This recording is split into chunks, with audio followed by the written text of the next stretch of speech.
Salam semangat para penikmat semangkuk salad.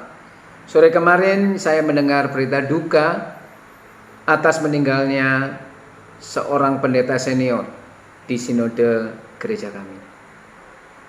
Setiap kali mendengar berita duka dan juga beberapa kali saya hadir dalam kedukaan, maka yang terlintas dalam kehidupan saya adalah inilah akhir dari kehidupan itu.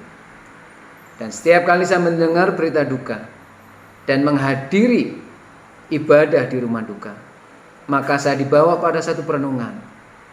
Seberapapun panjangnya atau pendeknya hidup ini, toh pasti akan berakhir. Dan hal ini pun diungkapkan oleh penulis pengkhotbah ketika dia menuliskan bahwa justru di rumah dukalah kita akan menemukan dan dituntun untuk memaknai kehidupan yang lebih hakiki. Mari kita membaca pengkhotbah pasal yang ke-7 ayat yang kedua.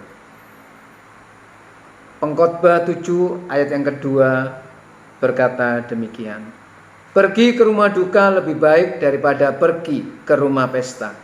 Karena di rumah dukalah kesudahan setiap manusia, hendaknya orang yang hidup memperhatikannya. Pengkhotbah dalam perenungan terdalamnya dalam kehidupannya dia mengatakan, pergi ke rumah duka lebih baik daripada ke rumah pesta. Karena sejujurnya kehidupan ini sering kali meninabubukkan kita, bahkan membuat kita lalai untuk makna kehidupan yang sesungguhnya. Segala hal yang melekat atau segala hal yang kita raih seringkali melupakan kita bahwa semua yang ada dalam kehidupan ini, termasuk kehidupan itu sendiri, akan ada akhirnya.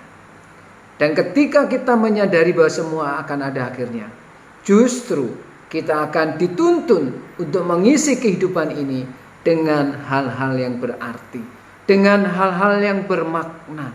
Dan sebaliknya, kalau kita lupa bahkan lalai bahwa semua kehidupan ini akan berakhir, justru kita akan hidup seenaknya.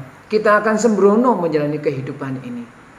Justru ketika mendengar berita duka ini, ketika saya pergi ke rumah duka, maka di sanalah saya merenung sedalam-dalamnya bahwa semua yang hidup di muka bumi ini akan ada akhirnya. Pertanyaan reflektifnya, sudahkah kita mengisi kehidupan kita dengan hal-hal yang bermakna, yang berdampak bagi banyak orang, yang berdampak benar, berdampak positif, dan terlebih mempermuliakan nama Tuhan. Dan pengkhotbah mengingatkan, biarlah semua yang hidup memperhatikan hal ini.